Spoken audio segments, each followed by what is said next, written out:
ఓం శ్రీ మాత్రే నమః. Hi friends, శరన్నవరాత్రులలో చాలామంది అమ్మవారిని ప్రతిష్ఠించి కలశ స్థాపన అనేది చేస్తారు. కలశ స్థాపన చేయడం వలన ఇంట్లో ఏమైనా ప్రతికూలత ఉంటే అది తొలగిపోతుందని భావిస్తారు.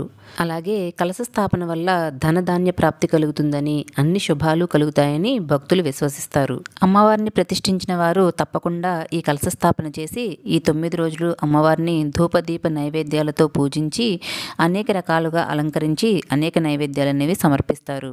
మరి ఎంతో ముఖ్యమైన ఈ కలశ స్థాపన ఎప్పుడు చేయాలి, ఎక్కడ చేయాలి, ఏ దిక్కులో చేయాలి, అలాగే కలశ స్థాపన చేసే ముహూర్తం ఏమిటి, ఏ సమయంలో చేయాలి, ఈ వివరాలన్నీ కూడా మనం వివరంగా ఈ వీడియోలో తెలుసుకుందాము. కలశ స్థాపన చేయడం వలన ఏమైనా దోషాలు ఉంటే అవి తొలగిపోతాయని భావిస్తారు. అందుకే ముందుగా మనం ఎవరైతే అమ్మవారి విగ్రహాన్ని స్థాపించాలనుకున్నారో వారు ముందుగా కలశ స్థాపన చేసి తరువాత అమ్మవారి విగ్రహాన్ని అనేది ప్రతిష్ఠించాలి.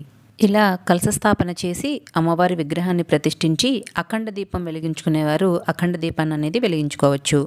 ఈ కలశాన్ని ఈశాన్య దిక్కుగా పెట్టడం ఎంతో మంచిది. కుదిరిన వారు ఈశాన్య దిక్కుగా ఈ కలశ స్థాపన అనేది చేయండి. ఒకవేళ ఈశాన్య దిక్కుగా కలశ స్థాపన చేయడం కుదిరిన వారు అమ్మవారికి అభిముఖంగా కూడా పెట్టుకోవచ్చు, లేదంటే అమ్మవారికి కుడిపక్కగా కూడా కలశాన్ని అనేది స్థాపించవచ్చు. మరి ఈ కలశాన్ని ఎలా పెట్టాలో కూడా చూద్దాము.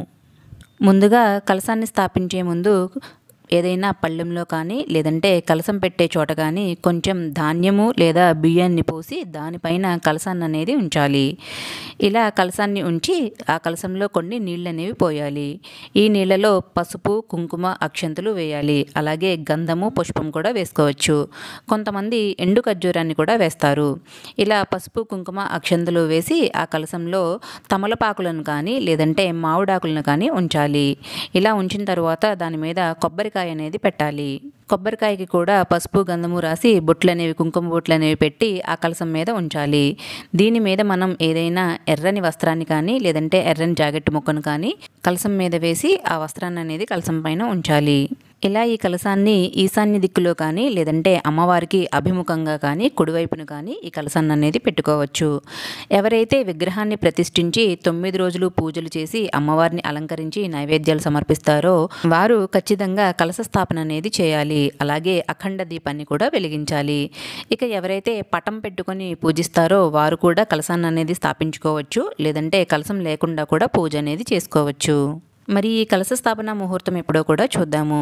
మనం కలశాన్ని శరన్నవరాత్రుల యొక్క మొదటి రోజున స్థాపించాలి. అనగా మనకి ఇది అక్టోబర్ 3వ తారీఖున గురువారం నాడు వచ్చింది. ఇలా అక్టోబర్ 3వ తారీఖు ఉదయాన్నే 6 గంటల 7 నిమిషాల నుండి 7 గంటల 18 నిమిషాల వరకు కలశ స్థాపన ముహూర్తం అనేది వచ్చింది ఫ్రెండ్స్. ఈ సమయంలో మనం కలశ స్థాపన అనేది చేసుకోవచ్చు. అలాగే 10 గంటల 18 నిమిషాల వరకు కూడా మనకి ముహూర్తం అనేది బాగానే ఉంది ఫ్రెండ్స్. ఈ సమయంలో కూడా చేసుకోవచ్చు. కుదిరిన వారు తప్పకుండా కలశ స్థాపన ముహూర్తంలో చేసుకోండి. ఇక ఈ సమయంలో కుదిరిన వారు అభిజిత్ ముహూర్తంలో కూడా కలశ స్థాపన అనేది చేసుకోవచ్చు. ఈ అభిజిత్ ముహూర్తంలో ఏ కార్యక్రమాన్ని అయినా సరే మొదలు పెట్టవచ్చు, అంతా శుభం కలుగుతుంది. మనకి ఈ అభిజిత్ ముహూర్తము ఉదయం 11 గంటల 46 నిమిషాల నుండి 12 గంటల 47 నిమిషాల వరకు ఉన్నది ఫ్రెండ్స్. ఈ సమయంలో కూడా మనం కలశ స్థాపన అనేది చేసుకోవచ్చు. ఇది ఫ్రెండ్స్ కలశ స్థాపన యొక్క వివరాలు.